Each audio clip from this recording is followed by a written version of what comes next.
Hello दोस्तों, welcome to you success.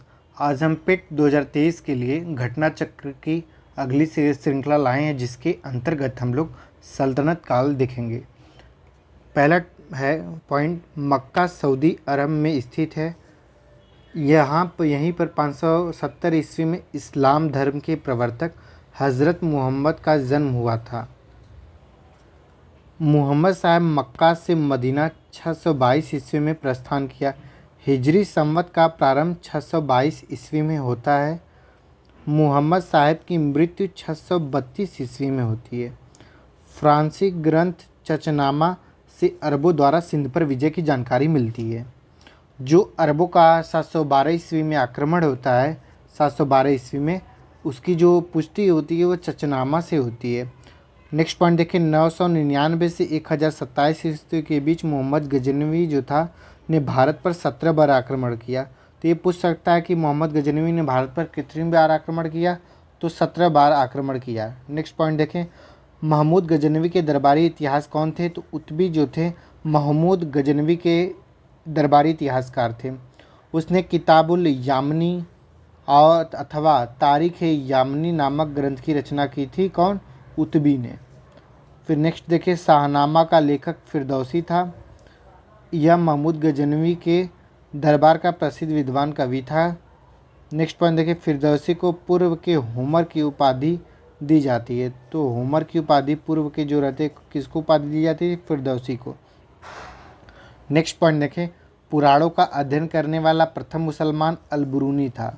तो अगर पूछ दे कि पुराणों का अध्ययन करने वाला प्रथम मुसलमान कौन था, तो अलबरूनी था। फिर नेक्स्ट पॉइंट, अलबरूनी ने अरबी भाषा में तहकीक ए हिंद की रचना की थी। नेक्स्ट पॉइंट, शिहाबुद्दीन मोहम्मद गोरी का प्रथम आक्रमण 1175 ईस्वी में मुल्तान पर होता है।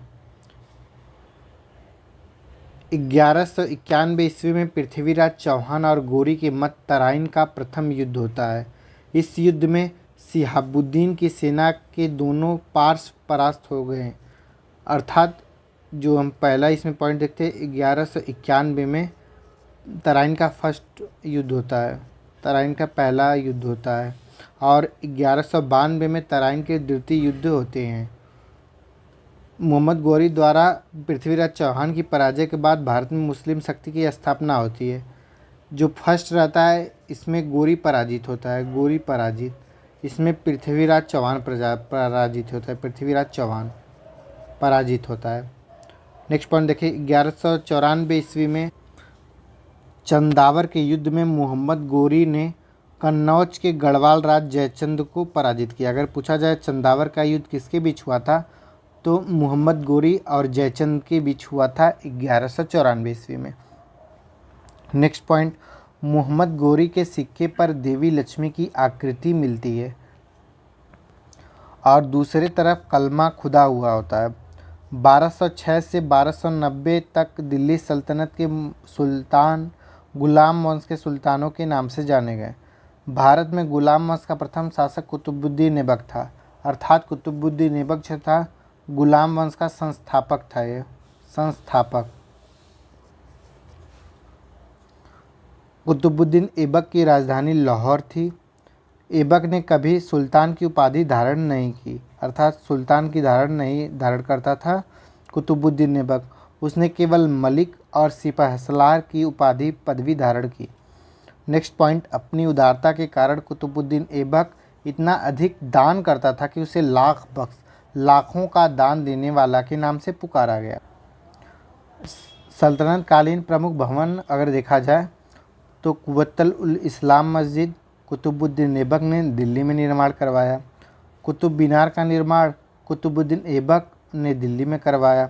2.5 दिन का झोपड़ा कुतुबुद्दीन ऐबक अजमेर में कराया। अतारकीन का दरवाज़ा इल्तुतमिश ने नागौर में करवाया।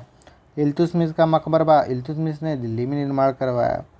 सीरी का किला अलाउद्दीन खिलजी ने दिल्ली में बनवाया। अलाई दरवाज़ा अलाउद्दीन खिलजी ने दिल्ली में बनवाया। गयासुद्दीन का मकबरा गयासुद्दीन तुगलक ने दिल्ली में बनवाया। आदिलाबाद का किला मोहम्मद तुगलक ने दिल्ली में बनवाया। जहाँ पनाह नगर मोहम्मद तुगलक ने दिल्ली में बनवाया। अदीना मस्जिद सिकंदर शाह ने पांडुआ बंगाल में बनवाया। फिरोज़ कोटला का किला फिरोज़ तुगलक ने दिल्ली में बनवाया। अटाला मस्जिद इब्राहिम शाह सारकी ने जौनपुर में बनाया। हिंडोला महल होशंगाबाद मांडू में बनाया गया। जहाज़ महल होशंगाबाद मांडू में। चार मीनार कुली कुतुब शाह द्वारा बनवाया गया हैदराबाद में। विजय स्तंभ राणा कुंभा द्वारा चित्तौड़ में बनाया गया। सुल्तान कुतुबुद्दीन ऐबक की मृत्यु चौगान के खेल के दौरान होती है और घोड़े से गिरने के कारण उनकी मृत्यु होती है चौगान के खेलने के क्रम में। 1210 ईस्वी में होती है और इन्हें लाहौर में दफनाया गया। दिल्ली का पहला सुल्तान जो था वह इल्तुतमिश था।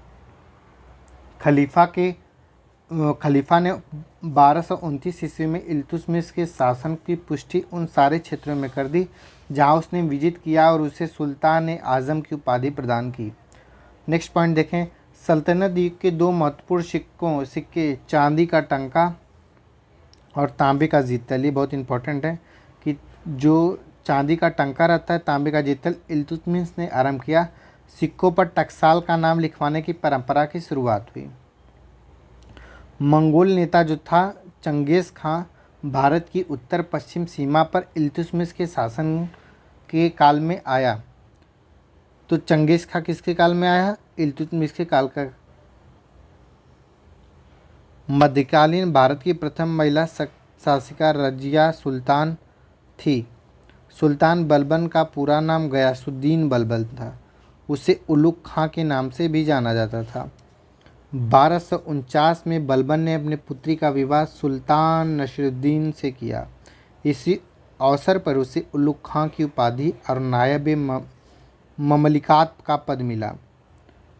बलबन के विषय में कहा गया है कि उसने रक्त और लौह की नीति अपनाई। बलबन ने फारस के लोक प्रचलित वीरों से प्रेरणा लेकर अपना राजनीतिक आदर्श निर्मित किया।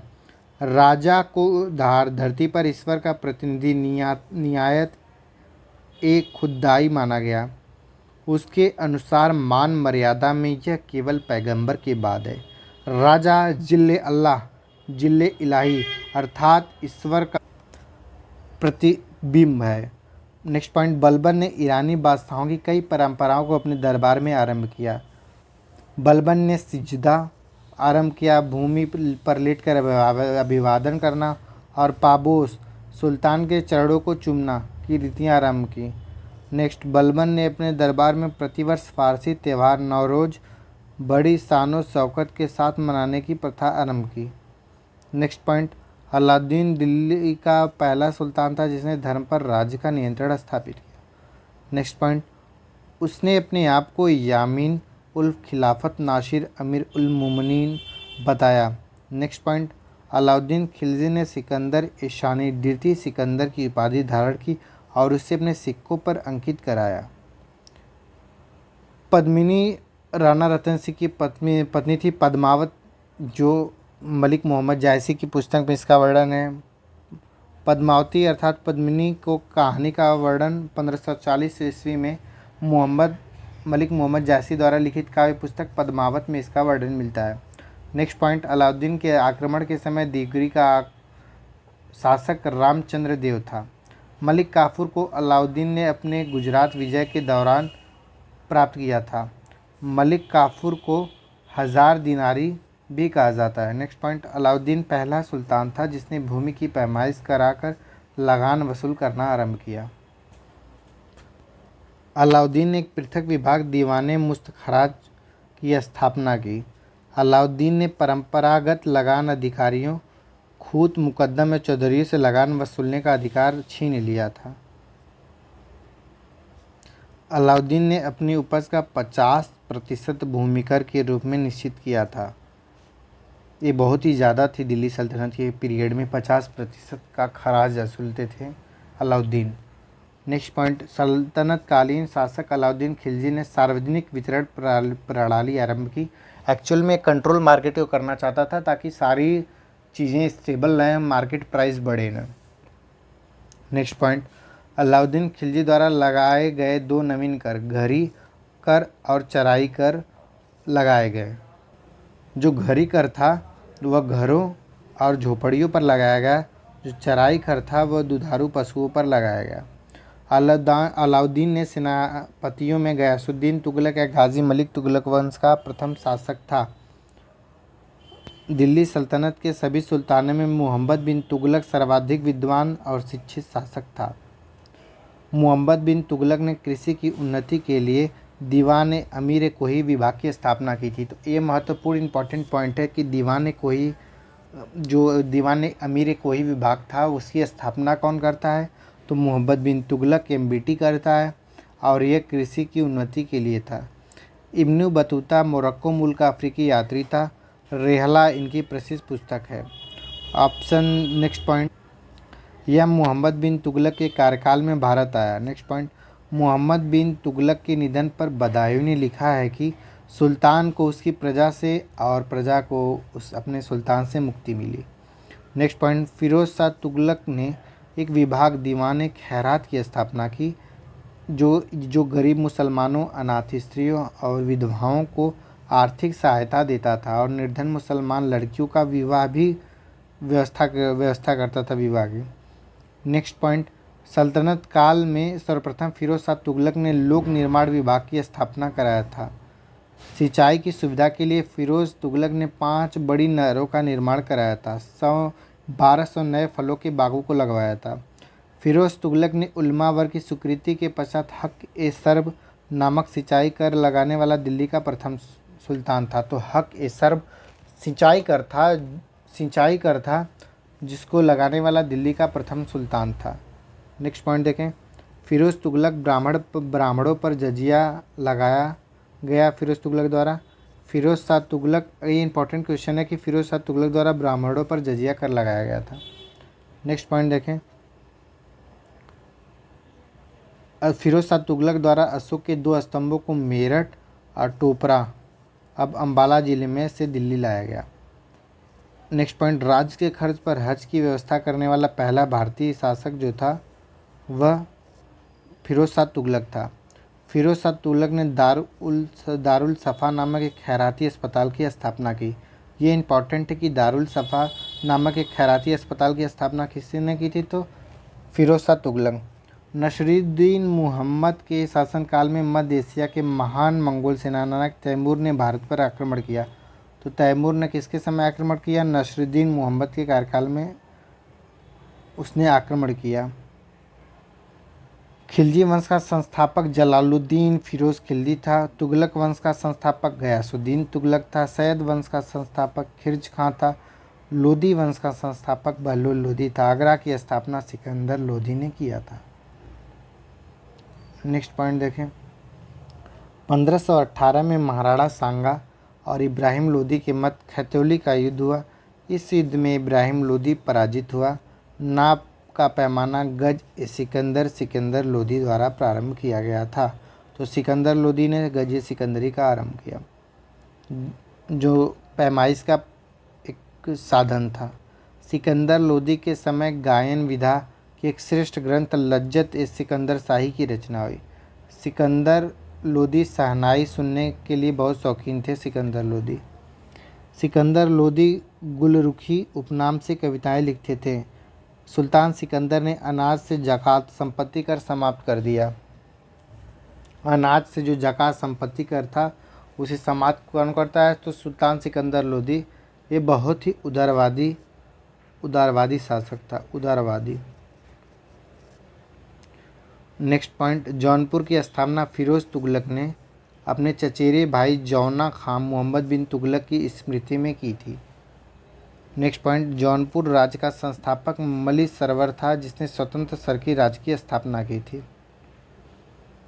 सरकी शासकों ने लगभग 85 वर्ष तक जौनपुर की स्वतंत्रता को स्थापित रखा, किंतु 1479 में बहलोल लोदी ने इसके अंतिम शासक हुसैन शाह को सरकी को पराजित कर जौनपुर को पुनः दिल्ली सल्तनत का अंग बना लिया। नेक्स्ट पॉइंट, इब्राहिम शाह सरकी जौनपुर के सरकी वंश का सबसे महान शासक था। इब्राहिम शाह सरकी ने विद्वान का प्रश्रय दिया। उसके समय जौनपुर की सांस्कृतिक ख्याति चारों तरफ फैल गई और जौनपुर भारत का सिराज के नाम से विख्यात हो गया। 1420 ईस्वी में अली शाह का भाई शाही खान जैन उल अबोदीन के नाम से कश्मीर के सिंहासन पर बैठा। नेक्स्ट पॉइंट, इनका शासनकाल 1420 से 1470 था। उसकी धार्मिक उदारता के कारण उसकी तुलना मुग़ल बादशाह अकबर से की जाती। किसकी? शाही खान जैन उल अबदीन, तो अब्दानी भी कहते हैं इसे, कश्मीर का अकबर कहते हैं इसे। वुलर झील में जौना लंका जौनुक लेक नामक द्वीप का निर्माण जैनुल अबदीन ने ही करवाया था। बहमनी राज्य से जो स्वतंत्र हुए राज्यों के क्रम को देखें तो बरार, इसके संस्थापक कौन थे? फ़तेह उल्लाह इमाद शाही वंश की स्थापना करते हैं। बीजापुर, यूसुफ आदिल शाह इसके संस्थापक थे, आदिल शाही वंश का। अहमदनगर, मलिक अहमद निज़ाम शाही वंश। गोलकुंडा, कुली कुतुब शाही वंश। बीदर, अमीर अली बरीद शाही वंश। नेक्स्ट पॉइंट देखें, विजयनगर साम्राज्य की स्थापना हरिहर और बुक्का ने 1336 ईस्वी में की। विजयनगर साम्राज्य 4 राजवंशों में विभाजित था: संगम वंश, सालू वंश, तुलु वंश एवं अराविडू वंश ने लगभग 300 वर्षों तक शासन किया सबने मिलकर। फिर नेक्स्ट पॉइंट देखें हम तो 1377 में बुक्का की मृत्यु हो जाती है और हरिहर द्वितीय सिंहासन पर बैठता है। उसने महाराजाधिराज की उपाधि धारण की। हरिहर द्वितीय ने कृष्णदेव राय का शासनकाल 1509 से 1529 से विजयनगर में साहित्य का क्लासिकल युग था। कृष्णदेव का जो टाइम पीरियड रहता है, उसके दरबार को तेलुगु के 8 महान विद्वान और कवि, जिन्हें अष्टदिग्गज कहा गया, सुशोभित करते थे। कृष्णदेव राय के शासनकाल को तेलुगु साहित्य का स्वर्ण युग कहा गया। उनकी प्रमुख रचनाएं अमुक्ता माल्यता थी, जो तुगलक के तेलुगु भाषा में 5 महाकाव्यों में से एक है। कृष्णदेव राय ने नागलपुर नामक नगर की स्थापना की। उस समय पुर्तगाली यात्री डोमिंगो पायस ने विजयनगर साम्राज्य की यात्रा की थी। कृष्णदेव राय जब शासक था। बाबर ने अपनी आत्मकथा बाबरनामा तुर्की भाषा में लिखी है। बाबर ने कृष्णदेव राय को भारत का सबसे शक्तिशाली शासक बताया बाबर ने बाबरनामा में, जो तुर्की भाषा में लिखी गई है। 1565 में तालीकोटा का युद्ध होता है, जिसमें बहमनी राज्यों की संयुक्त सेनाओं ने विजयनगर साम्राज्य को पराजित किया। इस संयुक्त सेना में केवल बरार शामिल नहीं था। तो ये इम्पॉर्टेंट है कि जो तालीकोटा के युद्ध में कौन शामिल नहीं था? बरार शामिल नहीं था। नेक्स्ट पॉइंट देखें, होयसल राजवंश की राजधानी द्वार समुद्र का वर्तमान नाम हेलिबिडे है, जो कर्नाटक के हासन जिले में है। हम्पी के खंडहर वर्तमान उत्तरी कर्नाटक में अवस्थित विजयनगर साम्राज्य की प्राचीन राजधानी का प्रतिनिधित्व करते हैं। नेक्स्ट पॉइंट, विजयनगर काल में बना विरूपाक्ष मंदिर यहाँ पर अवस्थित है। विट्ठल मंदिर हम्पी का निर्माण विजय साम्राज्य के तुलु वंश के महाराज प्रतापी राजा कृष्णदेव राय ने कराया था। तो हम्पी विट्ठल मंदिर हम्पी का निर्माण कृष्णदेव राय ने कराया था, जो तुलु वंश से संबंधित था। कृष्णदेव राय।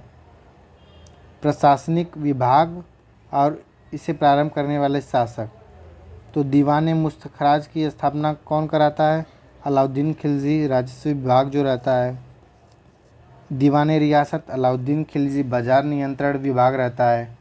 तो ये इम्पॉर्टेंट है कि जो दीवान ए मुस्तखराज है राजस्व विभाग है अलाउद्दीन खिलजी। दीवान रियासत जो बाजार नियंत्रण विभाग था, ये अलाउद्दीन खिलजी ने इसका निर्माण कराया था। दीवान अमीर कोई मोहम्मद बिन तुगलक ने कराया। कृषि विभाग दीवान खैरात फिरोज़ तुगलक ने कराया था। दान विभाग दीवान बंदरगाह फिरोज़ तुगलक, जो धातु से रिलेटेड था। विभाग उनकी कार्य विधियां जो थी, दीवान अर्ज सेना से संबंधित था। दीवान रिसालत धार्मिक मुद्दों से। दीवान इंशा सरकारी पत्र व्यवहार से। दीवान वजारत वित्तीय मामलों से। अलाउद्दीन मशहूर शाह जो था, इसके सिक्के पर सर्वप्रथम बगदाद के अंतिम खलीफा का नाम अंकित हुआ। अलाई दरवाज़ा का निर्माण सुल्तान अलाउद्दीन खिलजी ने कुतुब मीनार के निकट करवाया था। मालवा विजयनगर के उपलक्ष्य में मेवाड़ के राजा कुंभा ने कीर्ति स्तंभ का निर्माण कराया। इम्पॉर्टेंट है कि राणा कुंभा ने कीर्ति स्तंभ का निर्माण मालवा विजय के उपरांत करवाया था। नेक्स्ट देखिए, स्मारक और शासक। दोहरा गुंबद सिकंदर लोदी। अष्टभुजी मकबरा शेरशाह। जहांगीर महल अकबर। गोल गुम्बद मोहम्मद आदिल शाह। नेक्स्ट देखें, अबुल हसन यामिनुद्दीन खुसरो, जिसे प्राय अमीर खुसरो के नाम से जाना जाता है, का जन्म 1253 में उत्तर प्रदेश के कासगंज जिले के पटियाली नामक स्थान पर हुआ। खुसरो ने स्वयं को तूतीय हिंद कहा, तूतीय हिंद। अमीर खुसरो की रचना मिफ्ताह उल फुतूह, तारीख ए दिल्ली, खजाइन उल फुतूह, आशिका नूह, सिपहीर तुगलकनामा प्रमुख है। खुसरो पहला मुसलमान था जिसने भारतीय होने का दावा किया। नई फारसी काव्य शैली सबक ए हिंदी या हिंदुस्तानी शैली का जन्मदाता अमीर खुसरो ही है। हिंदुस्तानी शैली का अगर पूछ दे कि जनक कौन है तो अमीर खुसरो है। नेक्स्ट पॉइंट, जियाउद्दीन बर्नी ने फारसी में तारीख फिरोजशाही की रचना की। संगीत यंत्र तबला और सितार का प्रचलन अमीर खुसरो ने ही प्रारंभ किया। राणा कुंभा ने संगीत शास्त्र पर संगीत मीमांसा, संगीत राज आदि ग्रंथ का प्रणयन किया। तुगलक वंशी शासक फिरोज शाह तुगलक ने अपने संस्मरण फुतुहात ए फिरोजशाही के नाम से लिखा। कबीर रामानंद के 12 शिष्यों में प्रमुख थे। सबत साखी रामायणी इनकी रचना है। गुरु नानक सिख धर्म के संस्थापक सिकंदर लोदी के समय के थे। मीराबाई मेड़ात के रतन सिंह राठौर की इकलौती पुत्री थी। नामदेव वारकरी संप्रदाय से संबंधित थे। सुप्रसिद्ध भक्त संत कवि गोस्वामी तुलसीदास अकबर और जहांगीर के समकालीन थे। तुलसीदास ने लगभग 25 ग्रंथ लिखे, जिनमें रामचरितमानस विनय पत्रिका सर्वप्रमुख है। तुकाराम का काल 1608 से 1650 ईस्वी के मध्य माना जाता है। तुकाराम वारकरी संप्रदाय से संबंधित हैं। नेक्स्ट देखें पॉइंट, चिश्तिया सूफी मत की स्थापना अफ़गानिस्तान के चिश्त में अबू इस्माह सामी उनके शिष्य ख्वाजा अबू अब्दाल चिश्ती ने की थी, किंतु भारत में सर्वप्रथम इसका प्रचार ख्वाजा मोइनुद्दीन चिश्ती ने की थी।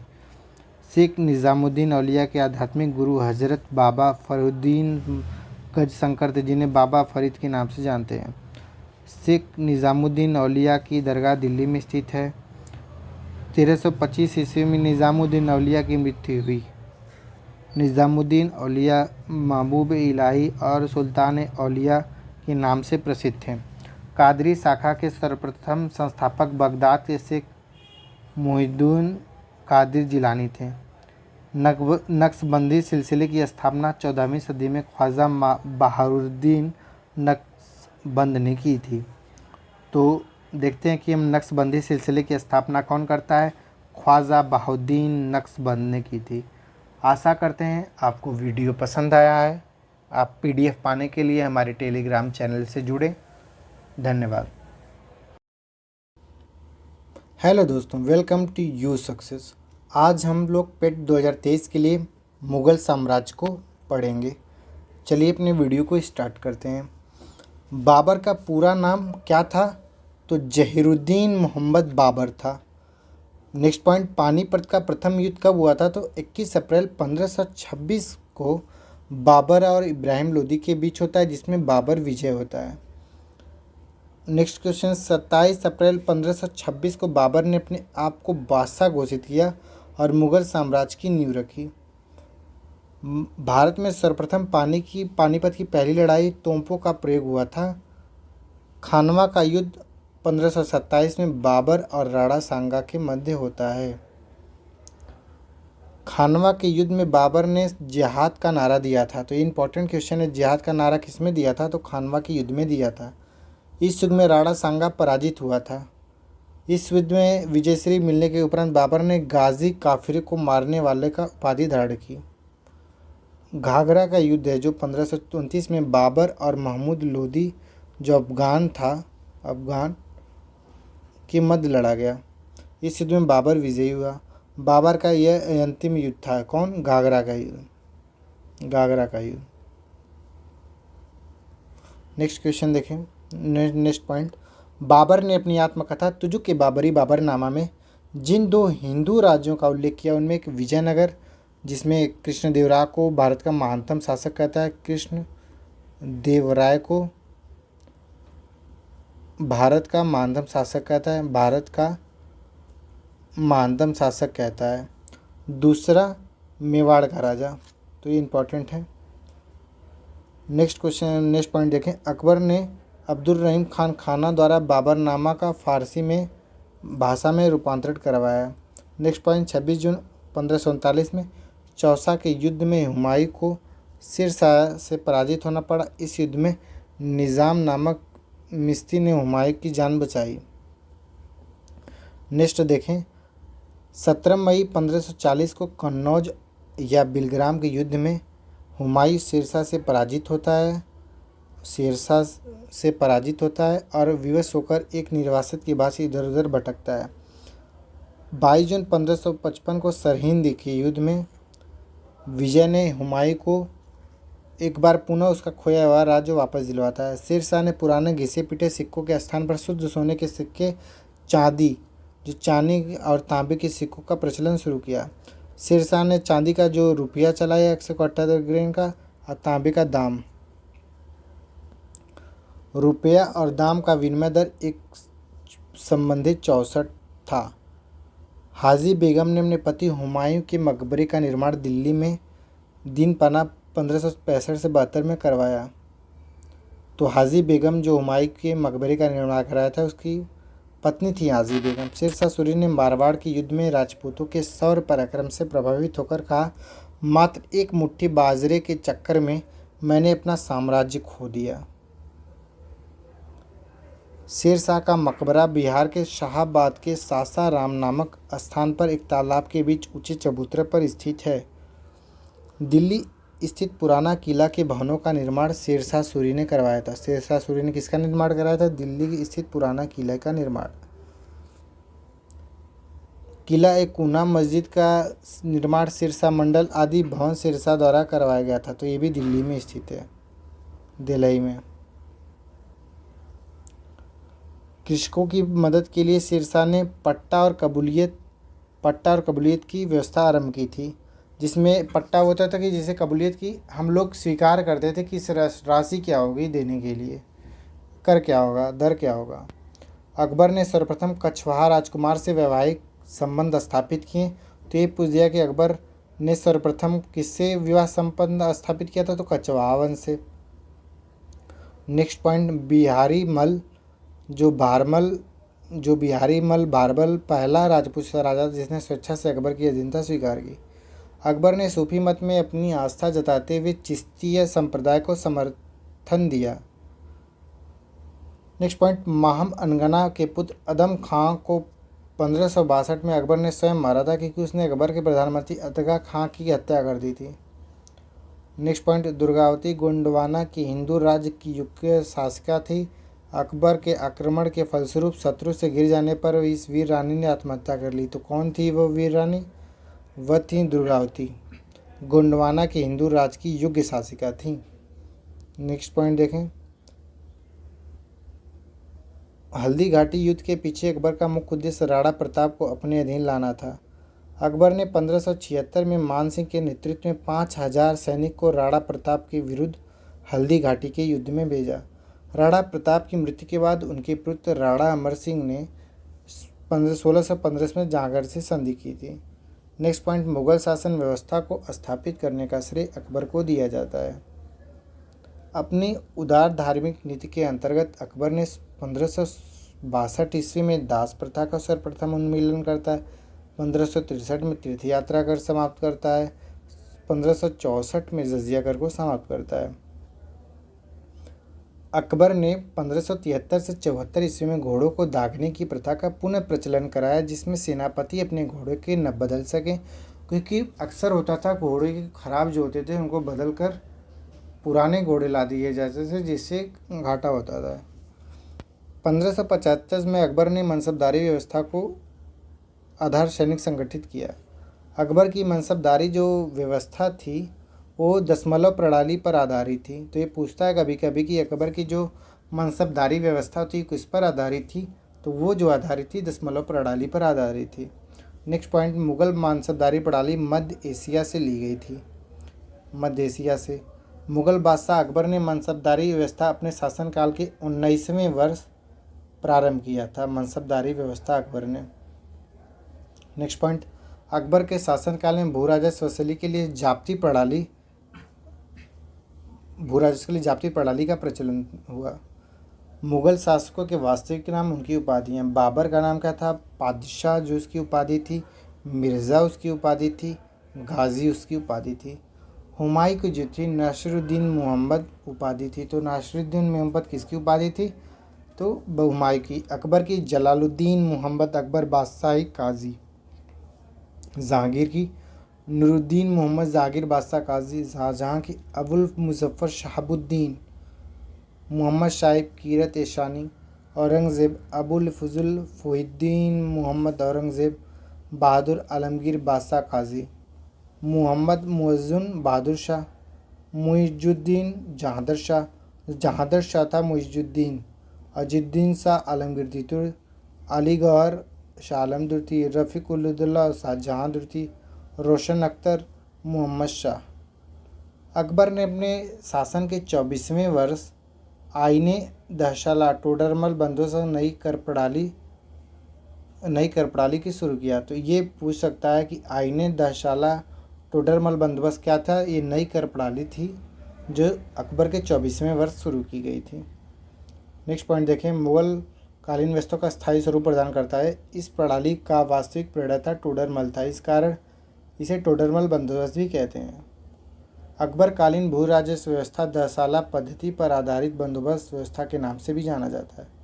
जहांगीर के समकालीन मोहसिन फ़ानी ने अपनी रचना तबिस्तान ए माजिद में पहली बार दीन ए इलाही का एक स्वतंत्र धर्म के रूप में उल्लेख करता है। तुर्की सुल्तान के महल इतना सुंदर कि पर्सी ब्राउन ने उसे स्थापत्य कला का मोती कहा है।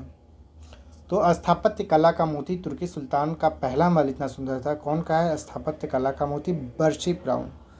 अकबर ने 1582 में तौहीद इलाही या दीन इलाही की स्थापना की।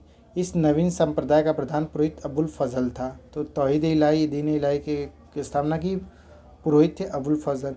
हिंदुओं में केवल बीरबल ने इसे स्वीकार किया था, तौहीद इलाही या दीन इलाही को। मुग़ल कालीन साहित्य देखेंगे और इसके लेखक कौन है देखेंगे। तो बाबरनामा किसने लिखी? बाबर ने। हुमायूंनामा गुलबदन बेगम ने। अकबरनामा अबुल फजल ने। तुज़ुक जहांगीर ने। पादशाहनामा अब्दुल हमीद लाहौरी ने। तो इम्पॉर्टेंट है कि पादशाहनामा जो किसने लिखा? अब्दुल हमीद लाहौरी ने। खुलासत उत तवारिक सुजान राय ने। फुतुहात आलमगीर ईश्वर दास नागर ने। नुस्खा दिलकुशा भीमसेर बुरहानपुरी ने। तबाकत अकबरी निज़ामुद्दीन अहमद ने। तो तबाकत अकबरी कौन लिखा? ये इंपॉर्टेंट है। तबाकत अकबरी निज़ामुद्दीन अहमद ने लिखा था। और अकबरनामा पूछे तो अबुल फजल ने लिखा था। नेक्स्ट पॉइंट देखें, अकबर ने अपने राजकवि जो थे फैज़ी की अध्यक्षता में एक अनुवाद विभाग की स्थापना की। तो ये कभी कभी पूछ देता है कि जो अकबर ने किसकी अध्यक्षता में एक अनुवाद विभाग की स्थापना की थी। तो अनुवाद विभाग की स्थापना राजकवि फैज़ी के नेतृत्व में किया था। अकबर के आदेश से महाभारत के विभिन्न भागों का रज़्मनामा के नाम से फ़ारसी में अनुवाद नकीब खां बदायूं फ़ैज़ी ने किया। बदायूं ने रामायण का, फैज़ी ने लीलावती का, अबुल फजल ने कालिया दमन फ़ारसी में अनुवाद किया। तो बदायूं ने किसके अनुवाद भी किया? रामायण का भी किया। फैज़ी ने किसने किया? लीलावती का। ये इम्पोर्टेंट है। अकबर के दरबार के प्रसिद्ध ग्रंथकर्ताओं में सबसे महत्वपूर्ण कश्मीर का मोहम्मद हुसैन था, जिसे अकबर ने जरी कलम की उपाधि दी थी। हरिविजय सूरी वह जैन साधु थे जो अकबर के दरबार में कुछ वर्ष तक रहा, जिसे जगत गुरु की उपाधि दी गई। जगत गुरु की उपाधि किससे दी गई थी? जैन साधु थे हरिविजय सूरी। किसने दी? अकबर ने दिया। मुगल दरबार में एक कन्या विद्वान था जीन चंद्र सूरी, जिसे युग प्रधान की उपाधि प्रदान की गई। मुगल कालीन विद्वान अबुल फजल ने अमेरिकी की खोज का उल्लेख किया था। तो कभी पूछ देकर किस मुगल विद्वान ने अमेरिका की खोज का उल्लेख किया है? तो अबुल फजल ने ये उल्लेख किया हुआ है। अकबर द्वारा किए गए सुधार देखे। दास प्रथा का अंत कब होता है? 1562। फिर तीर्थ यात्रा कर 63 में। जजिया कर समाप्ति 64 में। इबादत खाना 1575 में। महाजर की घोषणा 1579 में। 1589 में। दीन इलाही 1582 में। राफल फिंच फतेहपुर सीकरी आगरा पहुंचने वाला पहला अंग्रेज व्यापारी था। तो अगर पूछ दे कि अकबर के दरबार में कौन सा विदेशी यात्री आया था तो राफल फिंच आया था और फतेहपुर सीकरी और आगरा पहुंचने पर पहला अंग्रेज व्यापारी था। अकबर ने फतेहपुर सीकरी की स्थापना 1575 में फतेहपुर सीकरी में पत्रत इबादत खाने की स्थापना की थी। कब?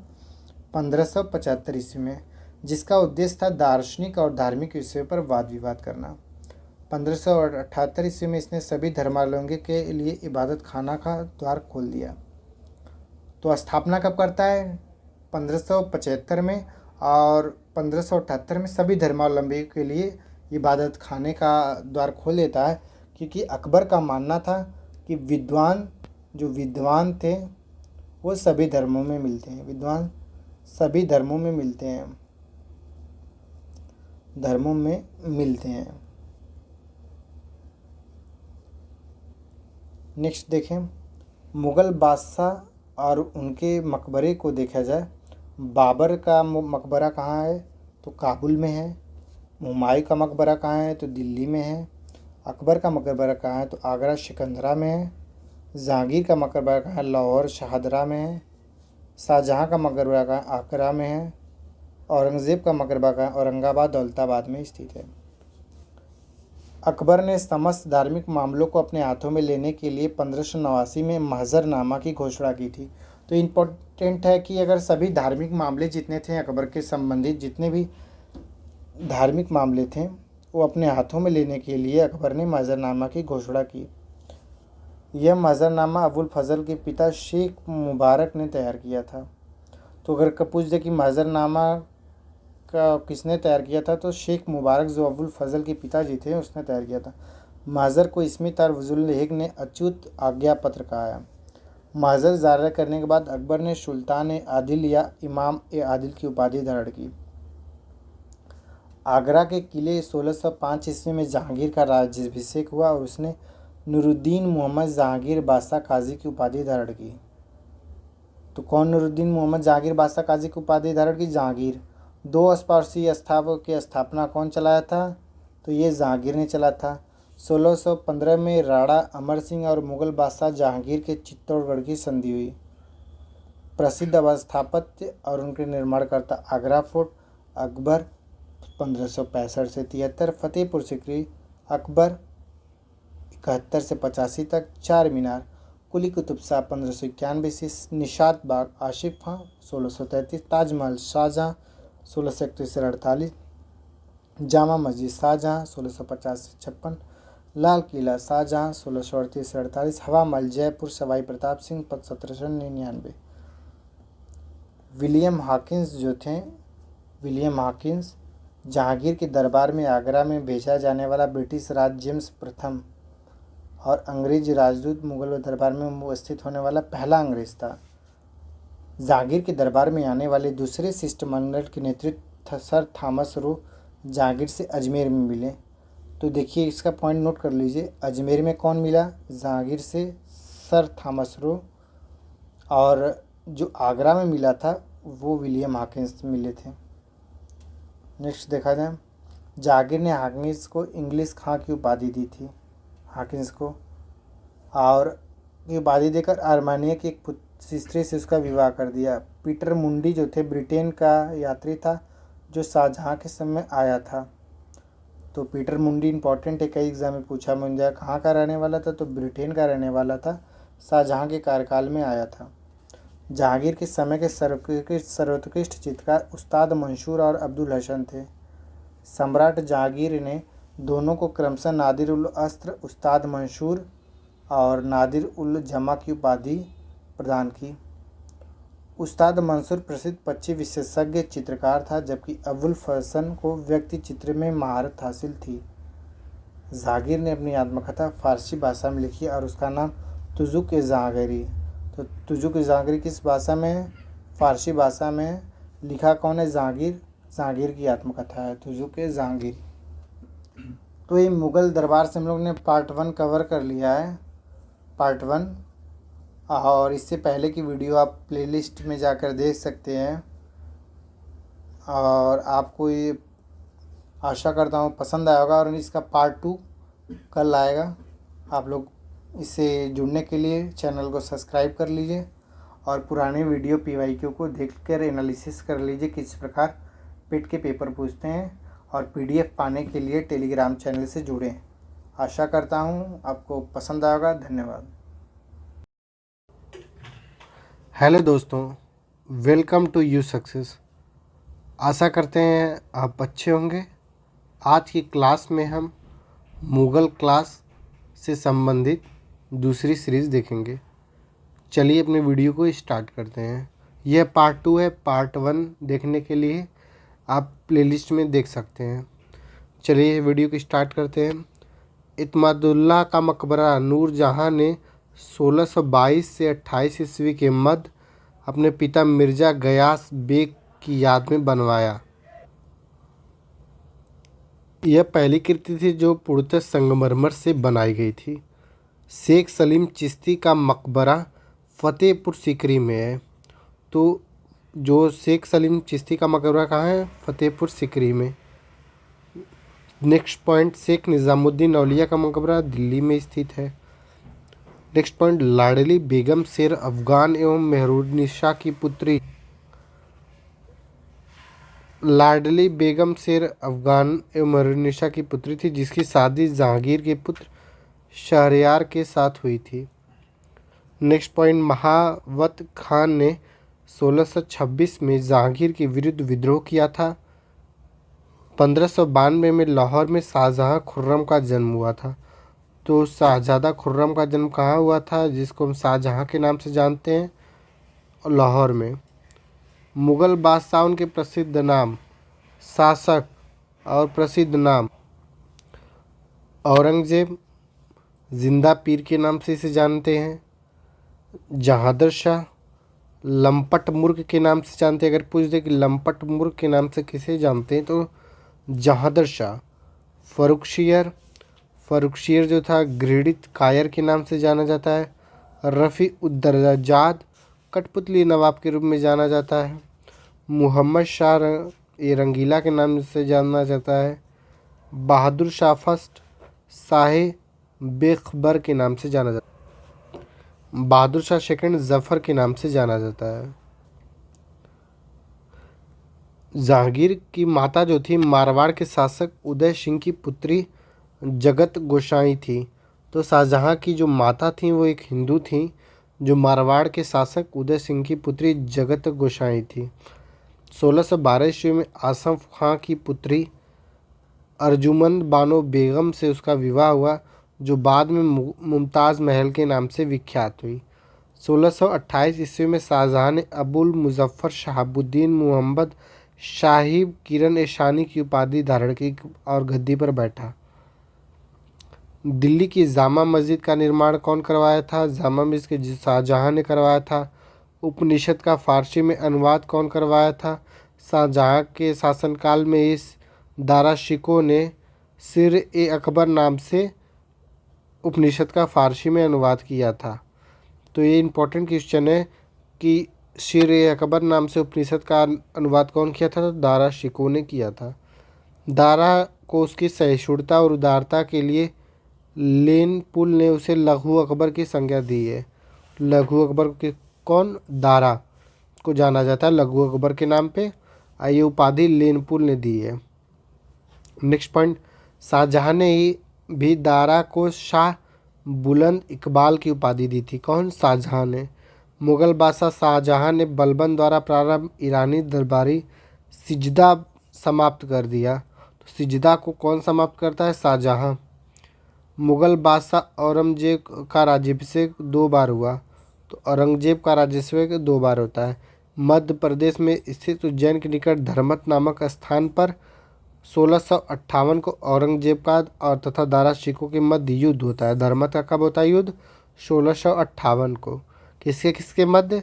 औरंगजेब और दारा शिकोह। फिर शामूगढ़ का युद्ध 1658 में होता है। औरंगजेब और मुराद की संयुक्त सेनाओं के मध्य और दारा के मध्य, जिसमें दारा शिकोह पराजित हुआ है। तो पहले तो होता है कौन? धर्मत का युद्ध, फिर होता है शामूगढ़ का युद्ध। उत्तरागारी का अंतिम युद्ध देवराई का युद्ध था। औरंगजेब ने बीजापुर और गोलकुंडा पर अधिकार कर लिया। औरंगजेब के शासनकाल के दौरान मुगल सेना में सर्वाधिक हिंदू सेनापति थे। तो औरंगजेब के शासनकाल में सर्वाधिक हिंदू सेनापति थे। नेक्स्ट पॉइंट देखें हम लोग। औरंगजेब के शासनकाल में कुल सेनापति में 31.6% हिंदू थे, जिसमें मराठों की संख्या आधे से अधिक थी। तो हम लोग देखते हैं कि कुल सेनापतियों में हिंदुओं की सेना तो अधिक थी, बट मराठा इसमें सर्वाधिक थे। अकबर के काल में यह अनुपात 22.5% तथा शाहजहाँ 22.4% था। अकबर महान ने अपने साम्राज्य से जजिया कर की समाप्ति कर, किंतु औरंगजेब ने 1689 में पुनः इसे पुनर्जीवित किया। औरंगजेब ने औरंगाबाद में अपनी प्रिय पत्नी राबिया उद्दुरानी के मकबरे का निर्माण कराया था। इसे बीबी का मकबरा भी कहा जाता है। इसे द्वितीय ताजमहल भी कहा गया है। नेक्स्ट पॉइंट देखें। मेहरुन्निसा औरंगजेब की पुत्री थी। तो अगर ये पूछ दी मेहरुन्निसा कौन थी, तो औरंगजेब की पुत्री थी। औरंगजेब ने जहां आरा को शाहीबाद उस ज़माने की उपाधि धर दी। दिल्ली के लाल किले में औरंगजेब ने मोती मस्जिद का निर्माण कराया। तो लाल किले में मोती मस्जिद का निर्माण कौन कराया है, तो औरंगजेब ने कराया है। नेक्स्ट पॉइंट देखिए। मुगल प्रशासन में मुहतसिब जन आचरण का निरीक्षण करता था। यदि पूछ दे कि मुहतसिब क्या करता था, तो जन आचरण का निरीक्षण करता था कि व्यवहार नैतिकता कैसी लोगों की है। वेश्याओं को नगर से निष्कासित कर एक स्थान पर बसाया जाता था। उसका नाम शैतानपुरी रखा गया था। किसको? वेश्याओं को। मनसबदारी व्यवस्था के अंतर्गत 33 वर्ग आते थे। नेक्स्ट पॉइंट देखें। अकबर ने 40 वर्ष में जाट और सवार जैसी दोहरी व्यवस्था लागू की। मुगल प्रशासनिक शब्दावली में माल शब्द भूराजस्व से संबंधित था। पुर्तगालियों द्वारा 1605 ईस्वी में तंबाकू भारत में लाया गया। तंबाकू कौन भारत में लाया गया? पुर्तगालियों द्वारा। नेक्स्ट पॉइंट देखा जाए। अकबर द्वारा राम सीता की आकृतियों और राम शिव देवनागरी लेख से युक्त सिक्के चलाए गए। मुगल काल में टकसाल के अधिकारी को दरोगा कहा जाता था। मुगल काल में टकसाल के अधिकारी क्या कहते थे? दरोगा। चांदी का सिक्का रुपया और दाम अकबर द्वारा चला गया तांबे का सिक्का था। चित्रकला के क्षेत्र में मुगल शैली का आरंभ हुमायूं के काल में होता है। अकबर ने अनेक ग्रंथों को चित्रित करवाया। इसमें सर्वप्रथम दास्तान ए अमीर हमजा था। जहांगीर के काल को मुगल चित्रकला का स्वर्ण युग कहा जाता है। औरंगजेब ने संगीत को इस्लाम विरोधी मानकर उसे पाबंदी लगा दी थी। औरंगजेब के काल में सर्वाधिक संगीत की पुस्तकें भी लिखी गई। देखिए कंट्रोवर्शियल है, क्या अपोजिट दिख रहा है कि औरंगजेब जो था उसके शासनकाल में इस्लामी विरोधी मानकर संगीत को पाबंदी लगाई गई, लेकिन सर्वाधिक संगीत की पुस्तकें इसी के काल में लिखी गई, औरंगजेब के काल में। औरंगजेब ने संगीत विरोधी होने के बावजूद स्वयं कुशल वीणा वादक था। औरंगजेब एक कुशल वीणा वादक था। तोड़ी राग प्रातःकालीन गाया जाता था। तोड़ी राग कब गाया जाता था? प्रातःकालीन गाया जाता था। हरिदास संप्रदाय के संगीत अर्चना केंद्रों की संख्या 5 थी। वे गायन वादन दोनों कलाओं में प्रवीण थे। इनके अनेक शिष्य थे, जिनमें से तानसेन, बैजू बावरा, गोपाल नायक, मदन लाल का नाम उल्लेखनीय है। नेक्स्ट देखें। अकबर के शासनकाल के दौरान तानसेन और स्वामी हरिदास प्रमुख ध्रुपद गायक थे। अगर पूछ दे कि तानसेन और स्वामी हरिदास किसके गायक थे? ध्रुपद गायक थे। तानसेन अकबर के दरबार के प्रसिद्ध संगीतज्ञ थे। तानसेन का मूल नाम रामतनु पांडे था। तो अगर पूछ दे कि तानसेन का मूल नाम क्या था तानसेन का, तो रामतनु पांडे था। रामतनु पांडे। नेक्स्ट पॉइंट देखें। अकबर ने तानसेन को घंटाभरण वाड़ी विलास की उपाधि दी थी। कंठाभरण वाड़ी विलास की उपाधि दी थी। विलास खां जहांगीर के दरबार का प्रमुख संगीतज्ञ था। महामना अनगा दिल्ली के पुराने किले में खैरुल मंजिल अथवा खैरुल मंजिल नामक मदरसे की स्थापना कराई। मदरसा ए बेगम भी कहा जाता है। नेक्स्ट देखिए मुग़ल कालीन जो पुस्तकें उनके लेखक कौन कौन है इसको देखते हैं। तबाक़त ए अकबरी के लेखक कौन है? निज़ामुद्दीन अहमद। तारिक शेरशाही अब्बास खां शेरवानी, जिसमें शेरशाह के बारे में जानकारी मिलती है। जो ताजुल माशिर पुस्तक है हसन निज़ामी द्वारा लिखी गई है। आलमगीरनामा मिर्ज़ा मोहम्मद काजिम द्वारा। चहार चमन चंद्रभान ब्राह्मण। इकबालनामा जहांगीरी मोतमिद खां द्वारा लिखी गई है। अब्दुल हमीद लाहौरी शाहजहाँ के शासनकाल में एक राजकीय इतिहासकार था। तो यदि ये पूछ दे कि अब्दुल हमीद लाहौरी किसके टाइम पीरियड में थे, तो ये जो थे ये शाहजहाँ के पीरियड में थे, शाहजहाँ के टाइम पीरियड में। उसने अपनी पुस्तक पादशाह नामा में शाहजहाँ कालीन इतिहास का वर्णन किया है। यदि ये पूछ दे कि पादशाह नामा के लेखक कौन है, तो अब्दुल हमीद लाहौरी थे। 1707 में औरंगज़ेब की मृत्यु के बाद उसके 63 वर्षीय पुत्र मुअज़्ज़म शाह आलम ने बहादुर शाह प्रथम के नाम से सत्ता संभाली। औरंगज़ेब की मृत्यु के बाद उसके 63 वर्षीय जो पुत्र था मुअज़्ज़म शाह आलम, उसने सत्ता संभाली। शाहजहाँ द्वारा बनाए गए प्रसिद्ध मयूर सिंहासन पर बैठने वाला अंतिम मुगल शाह मोहम्मद शाह रंगीला था। शाह आलम द्वितीय का कार्यकाल 1759 से 1806 ईस्वी तक था। उसका असली नाम जो था वह अली गौहर था, वास्तविक नाम। फारसी मुगलों की राजभाषा थी। नस्तालिक एक फारसी लिपि है जो मध्यकालीन भारत में प्रयुक्त होती थी। तो नस्तखालिक अगर पूछ दे कि क्या थी, नस्तालिक जो थी एक फारसी लिपि थी जो मध्यकालीन भारत में प्रयुक्त होती थी। मुगल बादशाह औरंगज़ेब नस्तखालिक तथा शिकस्त लेखन में निपुण था। अजमेर की किशनगढ़ रियासत के राजा शावन सिंह का वैष्णव उपनाम नागरी दास राधा का सेवक था। रामचंद्रिका एवं रसिक प्रिया हिंदी कविता के रीतकालीन कवि केशव दास की रचनाएं हैं। नेक्स्ट पॉइंट देखिए, चौथे गुरु रामदास के समय मुगल बादशाह अकबर ने उन्हें 500 बीघा भूमि प्रदान की, जिन्हें एक प्राकृतिक तालाब भी था। सिखों के 5वें गुरु अर्जुन देव ने 1604 ईस्वी में सिखों के पवित्र ग्रंथ आदि ग्रंथ का संकलन किया।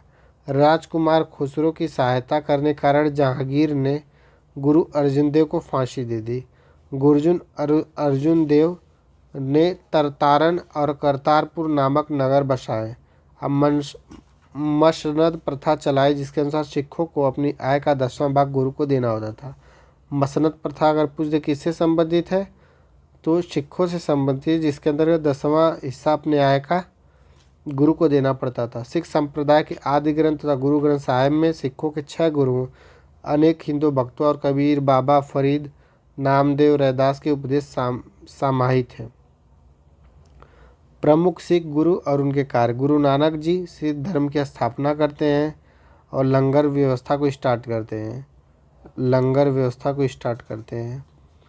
और गुरु अंगद गुरुमुखी लिपि की शुरुआत करते हैं, लंगर व्यवस्था को अस्थायित्व प्रदान करते हैं। गुरु रामदास अमृतनगर की स्थापना करते हैं। गुरु रामदास कौन थे? अमृतसर की स्थापना करने वाले कौन थे? गुरु रामदास। गुरु अर्जुन देव आदि ग्रंथ का संकलन। गुरु अर्जुन देव स्वर्ण मंदिर का निर्माण। गुरु गोविंद सिंह खालसा पंथ की स्थापना। गुरु अर्जुन देव गुरु तेग बहादुर को तत्कालीन शासकों क्रमशः जहांगीर और औरंगजेब द्वारा मृत्युदंड दिया गया। तो ये पूछता है कि गुरु अर्जुन देव को कौन फांसी दिया था, तो जहांगीर। गुरु तेग बहादुर को कौन दिया था? औरंगजेब। नेक्स्ट पॉइंट देखें, सिखों के 10वें और अंतिम गुरु गुरु गोविंद सिंह की नांदेड़ महाराष्ट्र में एक अफगान सरदार द्वारा हत्या कर दी गई थी।